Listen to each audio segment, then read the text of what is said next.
of this delta math problem. That's similar triangles 60, 60, 60.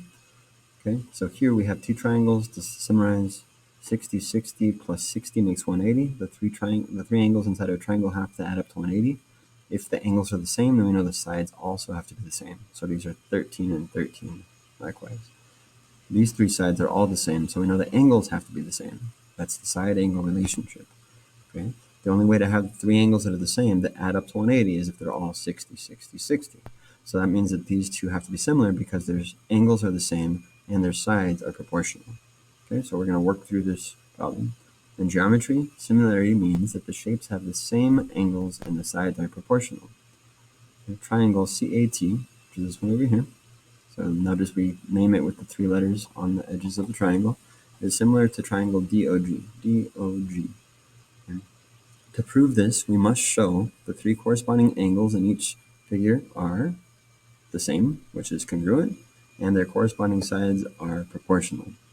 As a reminder, the word proportional means they have a consistent scale factor. That means 13 times something is always going to give us 52.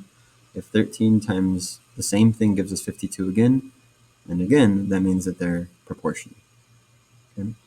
Usually, it is easiest to first check that this is something you guys wouldn't know unless you had experience in this, but the angles are easiest to check because we have that rule of the 180 rule. It's quick to check that angles are the same rather than to see a multiplier.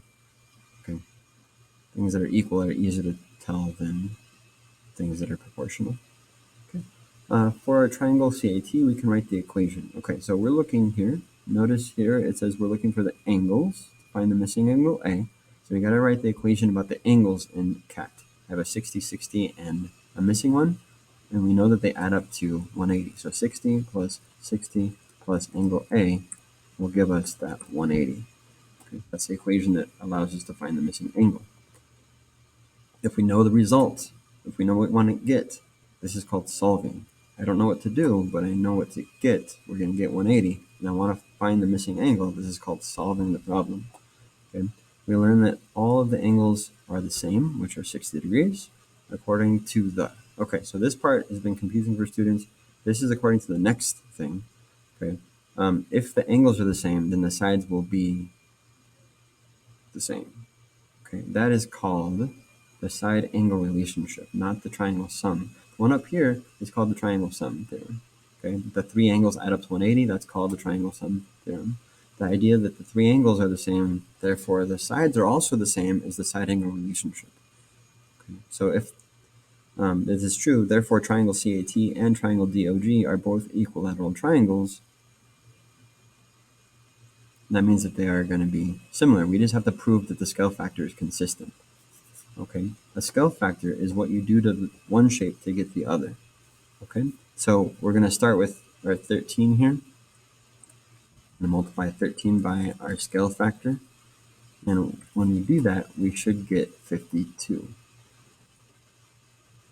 Okay, to solve this, once again, we're solving because we know what we want to get. We know we're going to get 52. We just don't know what we multiply it by. That's called solving the problem. We know what we want to get. We must undo the multiplication. Okay, so we're going to undo the multiplication here because this is multiplying a number next to a letter is multiplication. The undo of multiplication is not multiplying, it's dividing. We're going to divide by 13. We want to get rid of the 13, so that's what we're going to divide by. We're going to do 52 divided by 13, we get 4, which means that if I checked it in a calculator, let's see if I can find my calculator in here.